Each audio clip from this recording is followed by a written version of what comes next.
10,000 соат. мегӯянд барои оне ки ба коре муваффақ шавӣ бояд бар он 10,000 соат вақтро бубахшӣ. дар 10,000 соати машқ танҳо ту ва мақсади ту аст. на дард, на хастагӣ ва на шубҳа. танҳо ту ва мақсадҳои ту. агар хоҳӣ ки бар варзиш муваффақ шавӣ 10,000 соат машқ кун ва дар дигар соҳа ҳам инчунин. ҳар рӯзе агар 3 соати машқ кунӣ 10,000 соат тақрибан қариби 10 солро дар бар мегирад. 10 сол машқ бикун ва ту мутахассиси касбӣ мешавӣ.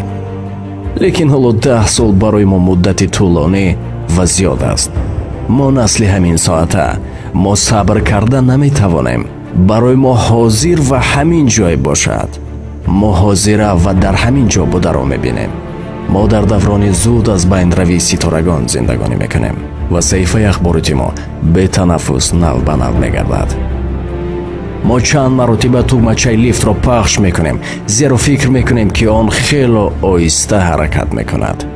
агар навори видеоро тамошо дорем дар шабакаи интернет, рафту шах шуд, тоқати интизорӣ надорем, аллакай ба дигар мегузарем.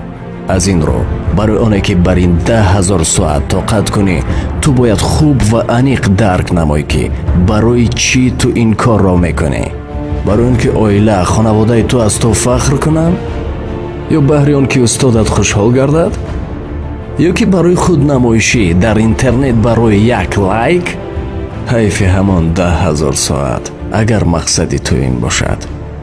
барои чӣ ин ҳама ашку азоб, машаққат? барои чӣ ин хунрезиҳо дар халтаи овезаи мушзанӣ? биё чунин мекунем. ё ин ки ту рост хавлона бар худат ба ин савол ҷавоб мегӯӣ ва ё рав аз паси корат шав, ту бебихар бо бачаҳо дар кӯча бозӣ кун. ин 10,000 соат баҳри он ки пас ту гӯӣ ки ман ишқу муҳаббат дорам, оила, пешрафт, ҷои кор, шаъну шараф ва пул дорам. аммо ҳозир бошад танҳо тую ва мақсади ту ҳасту бас.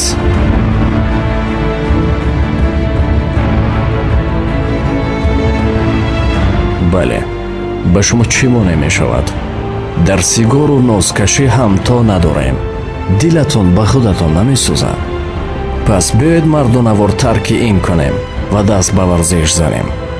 ҳар куҷо варзишгар аз чанд қадар обрӯи баланд дорад.